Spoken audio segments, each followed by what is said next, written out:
NEET 2025 का result finally निकल चुका है एंड जिन लोगों का इस साल सिलेक्शन हो गया उनको मेनी मेनी कॉन्ग्रेचुलेशंस। तुम इसी दिन के लिए दिन रात मेहनत करते थे एंड फाइनली तुम एक गवर्नमेंट मेडिकल कॉलेज जा रहे हो। शायद तुम में से कुछ स्टूडेंट्स का इस बार सिलेक्शन नहीं हुआ होगा एंड तुम लोग किसी प्राइवेट या फिर सेमी गवर्नमेंट कॉलेज ज्वाइन करने का सोच रहे होगे। आई नो कि कॉलेज जाने से पहले तुम्हारा एक्सपेक्टेशन बहुत ज़्यादा होता है एंड सच बताऊं तो उनमें से कुछ ही ऐसे एक्सपेक्टेशंस होते हैं जो फुलफिल हो पाते हैं और बाकी सब टूट जाते हैं। Hello everyone, I am Somyapratam Misra. I am currently a first year MBBS student at SCB MCH Cuttack. आज के वीडियो में हम 4 ऐसे टॉपिक के बारे में बात करेंगे जो तुम्हें अपने फर्स्ट ईयर में बहुत ज़्यादा हेल्प करेगी। कोई शुगर कोटिंग नहीं, कोई झूठ नहीं, जो बताऊंगा सच बताऊंगा। MBBS कॉलेज में एडमिशन लेते ही तुम्हारा नॉलेज जीरो हो जाता है। तुम्हें सब कुछ पता होता है पर कुछ भी नहीं पता होता।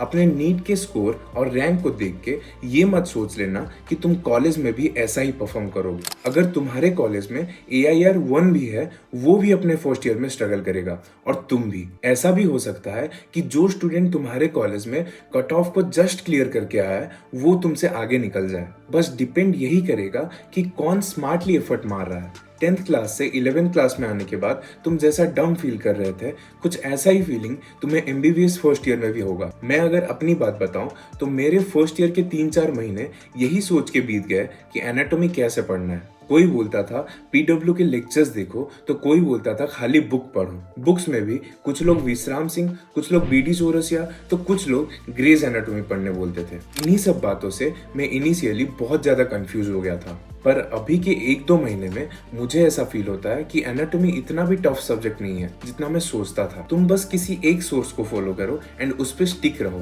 दुनिया जहाँ कुछ भी पढ़ ले, तुम अगर एक मेथड को कंसिस्टेंटली फॉलो करोगे तो किसी भी सब्जेक्ट को एस कर पाओगे। एंड इसका मतलब ये नहीं कि लास्ट के 2-3 महीने में ही मैंने पढ़ाई की है एंड उससे पहले कुछ पढ़ता ही नहीं था। उस कंफ्यूज्ड फेज में भी मैं जो कुछ पढ़ पाता था वो पढ़ता था, जिसकी वजह से मेरे बेसिक कॉन्सेप्ट्स क्लियर थे। चलो लोअर लिम्ब का एक एग्जांपल लेते हैं। पहले जब मैं लोअर लिम्ब पढ़ता था मुझे बस ये पता था कि जब external iliac artery inguinal ligament को क्रॉस करता है तब वो फीमोरल आर्टरी बन जाता है। पर उस टाइम मुझे फीमोरल आर्टरी के ब्रांचेस याद नहीं होते थे, पर अभी मुझे सारे ब्रांचेस याद हैं। So first year is really a confused phase, but इस फेज में तुम जितना ज्यादा मेहनत करोगे उतना एक्सपीरियंस गेन करोगे। नीट के बाद लाइफ सेट है बोलना एक मिथ है। नीट बस एक ऐसा एग्जाम है जो तुम्हारे लिए एक करियर अनलॉक करवा देती है, पर इसका मतलब ये नहीं कि तुम्हें उस करियर में बिल्कुल मेहनत ही नहीं करनी पड़ेगी। तुम जितना स्ट्रगल नीट के टाइम कर रहे थे उससे ज्यादा स्ट्रगल MBBS की सिलेबस कंप्लीट करने के लिए करोगे। नीट और MBBS में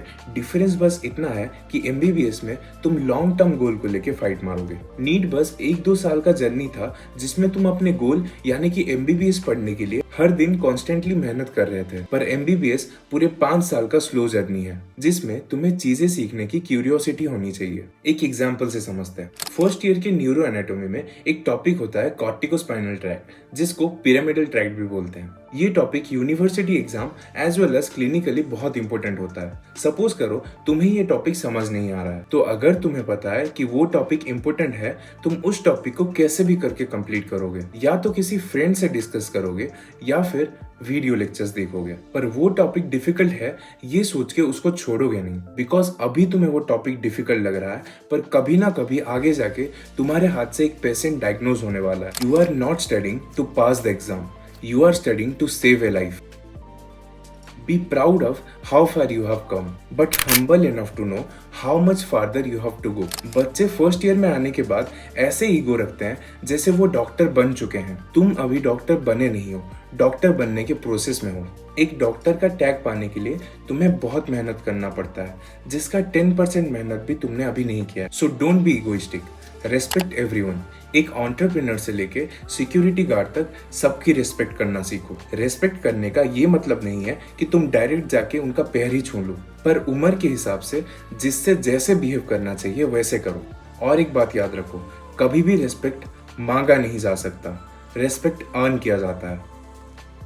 don't be a book worm. MBBS really में बहुत ज़्यादा टफ होता है एंड इसके लिए बहुत पढ़ाई करनी पड़ती है, पर इसका मतलब ये नहीं कि तुम बस MBBS के बुक्स पढ़ते पढ़ते ही अपना कॉलेज लाइफ बिता दो। कॉलेज अपने टैलेंट और स्किल्स को दिखाने का सबसे बेस्ट प्लेटफॉर्म होता है। सो तुम्हारा जो भी स्किल है उस पर काम करो और अगर कोई भी स्किल नहीं है तो डेवलप करो। अगर ऑफलाइन क्लासेस अटेंड नहीं कर रहे हो तो कुछ ऐसा करो जो क्लासेस अटेंड करने से ज्यादा प्रोडक्टिव हो। एमबीबीएस एक लॉन्ग जर्नी है एंड इसमें तुम्हें नीट की तरह 9-10 घंटे पढ़ने की जरूरत नहीं है। हर दिन कंसिस्टेंटली अपनी पढ़ाई को 3 से 4 घंटा दो और उसके बाद अपने स्किल्स पे काम करो। कॉलेज में जब तुम्हारे पेपर्स होंगे तब तुम्हें पता चलेगा कि 9-10 घंटे की पढ़ाई करके भी तुम सब कुछ कवर नहीं कर सकते। एमबीबीएस एक वास्ट सब्जेक्ट है एंड इसमें तुम सब कुछ याद रख लेने का एक्सपेक्टेशन तो बिल्कुल भी मत रखना, पर जितना भी पढ़ते हो उसको क्लिनिकली रिलेट करना आना चाहिए। और एमबीबीएस में हार्ड वर्क से ज्यादा स्मार्ट वर्क करने का ट्राई करो।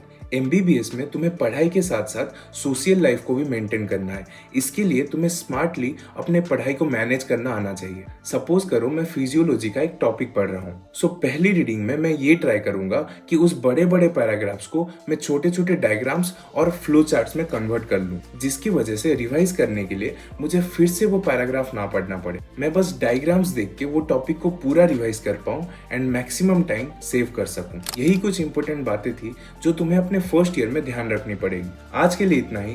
Thank you so much for watching this video till the end. मिलते हैं नेक्स्ट वीडियो में विद सम अच्छे टॉपिक्स। तब तक के लिए पढ़ते रहिए, मेहनत करते रहिए, मेरी वीडियोस देखते रहिए और सबसे ज्यादा इंपॉर्टेंट खुश रहिए। Thank you guys.